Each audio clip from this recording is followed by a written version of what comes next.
ਇਹ ਅਫਸੋਸ ਦੇ ਨਾਲ ਦੱਸਣਾ ਪੈ ਰਿਹਾ ਆ। ਸੁਨੀਲ ਕੁਮਾਰ ਸ਼ਰਮਾ ਨਾਂ ਦੇ ਜਿਹੜੇ ਇਨਸਾਨ ਆਪਾਂ ਜਦੋਂ ਵੀ ਨਵੰਬਰ ਦੇ ਵਿੱਚ ਜੀ ਗੁਰਦੁਆਰਾ ਸਾਹਿਬ ਟਾਇਰਾਬਿਊਨ ਜਿੱਥੇ ਨਗਰ ਕੀਰਤਨ ਹੁੰਦਾ ਸੀ, ਉੱਥੇ ਬਲੱਡ ਡੋਨੇਸ਼ਨਸ ਦੇ ਕੈਂਪ ਜਿਹੜੇ ਲੱਗਦੇ ਸੀਗੇ, ਬੱਸਾਂ ਜਿਹੜੀਆਂ ਹੁੰਦੀਆਂ ਸੀ, ਇਹਨਾਂ ਦੇ ਨਾਲ ਕਈ ਸਾਲ ਆਪਾਂ ਗੱਲਬਾਤ ਜਿਹੜੀ ਉਹ ਕੀਤੀ ਆ।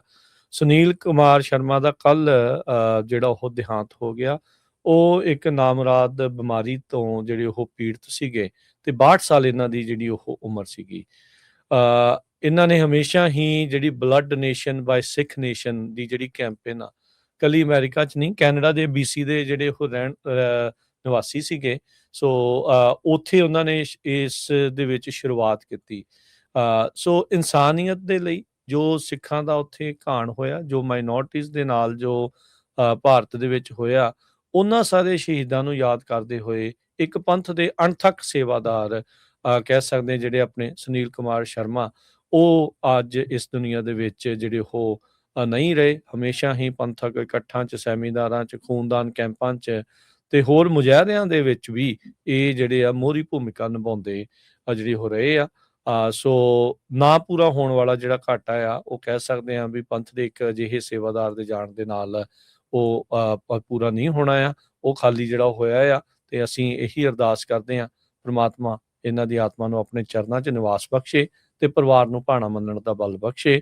ਤੇ ਇਹੀ ਨਾਲ ਦੇ ਨਾਲ ਆਪਾਂ ਆਸ ਉਮੀਦ ਵੀ ਰੱਖਦੇ ਹਾਂ ਵੀ ਅਜਿਹੇ ਸੇਵਾਦਾਰਾਂ ਵੱਲ ਦੇਖ ਕੇ ਬਾਕੀ ਵੀ ਜਿਹੜੇ ਪੰਥ ਦੇ ਵਿੱਚ ਨਾਲ ਜੁੜੇ ਹੋਏ ਜੋ ਲੋਕ ਨੇ, ਉਹ ਇੱਦਾਂ ਦੀ ਜਿਹੜੀ ਸੇਵਾ ਦੇ ਵਿੱਚ ਤਨ ਮਨ ਧਨ ਦੇ ਨਾਲ ਜਿਹੜੀ ਉਹ ਸੇਵਾ ਕਰਦੇ ਰਹਿਣ।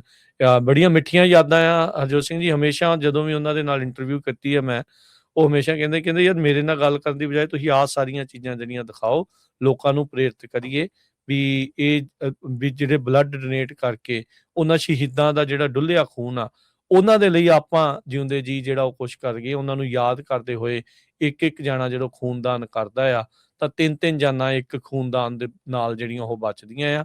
ਸੋ ਉਹਨਾਂ ਦੀ ਇਹੀ ਕੋਸ਼ਿਸ਼ ਜਿਹੜੀ ਉਹ ਹਮੇਸ਼ਾ ਜਿਹੜੀ ਉਹ ਰਹੀ ਆ। ਸੋ ਬੜੇ ਹੀ ਮਿੱਠੇ ਸੁਭਾਅ ਦੇ, ਮਿੱਠ ਬੋਲੜੇ ਸੀਗੇ ਤੇ ਉਹਨਾਂ ਦੀ ਇਸ ਕੀਤੀ ਗਈ ਨਿਭਾਈ ਹੋਈ ਸੇਵਾ ਨੂੰ ਆਪਾਂ ਜਿਹੜਾ ਉਹ ਸਲੂਟ ਕਰਦੇ ਹਾਂ, ਯਾਦ ਕਰਦੇ ਹਾਂ ਤੇ ਅੱਜ ਉਹਨਾਂ ਨੂੰ ਜਿਹੜੀ ਹੈ ਸ਼ਰਧਾਂਜਲੀ ਵੀ ਭੇਟ ਕਰਦੇ ਹਾਂ ਜੀ। ਸੋ ਬਿਲਕੁਲ ਉਹ ਜਿਹੜਾ ਸਰੀ ਡੈਲਟਾ ਆ ਕੈਨੇਡਾ ਦੇ ਵਿੱਚ, ਬ੍ਰਿਟਿਸ਼ ਕੋਲੰਬੀਆ 'ਚ, ਉੱਥੇ ਰਹਿੰਦੇ ਸੀ ਲਗਭਗ 30 ਸਾਲਾਂ ਤੋਂ ਵੱਧ ਸਮੇਂ ਤੋਂ, ਤੇ ਲੁਧਿਆਣਾ ਸ਼ਹਿਰ ਨੂੰ ਬਿਲੋਂਗ ਕਰਦੇ ਸੀ ਤੇ ਪੰਜਾਬ ਐਗਰੀਕਲਚਰ ਯੂਨੀਵਰਸਿਟੀ ਤੋਂ ਪੜ੍ਹੇ ਹੋਏ ਸੀਗੇ।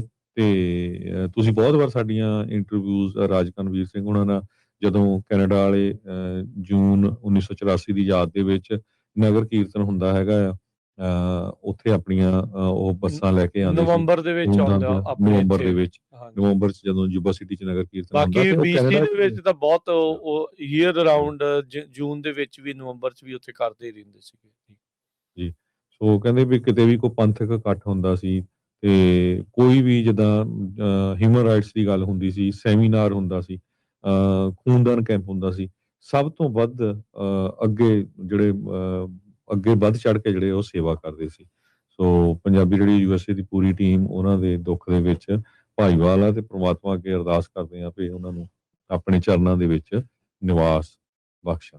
ਜੀ ਬਿਲਕੁਲ।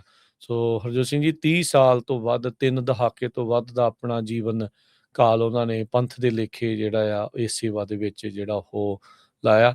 ਪੰਥ ਦਾ ਉਹਨਾਂ ਦੇ ਦਿਲ ਦੇ ਵਿੱਚ ਦਰਦ ਸੀਗਾ ਤੇ ਉਹ ਦਰਦ ਉਹਨਾਂ ਨੇ ਸੇਵਾ ਦੇ ਤੌਰ ਦੇ ਉੱਤੇ ਇਸ ਤਰੀਕੇ ਦੇ ਨਾਲ ਜਿਹੜਾ ਉਹ ਇਜ਼ਹਾਰ ਜਿਹੜਾ ਉਹ ਕੀਤਾ। ਸੋ ਅਜਿਹੇ ਲੋਕਾਂ ਤੋਂ ਆਪਾਂ ਨੂੰ ਹਮੇਸ਼ਾ ਹੀ ਪ੍ਰੇਰਿਤ ਹੋਣ ਦੀ ਜ਼ਰੂਰਤ ਹੁੰਦੀ ਹੈ।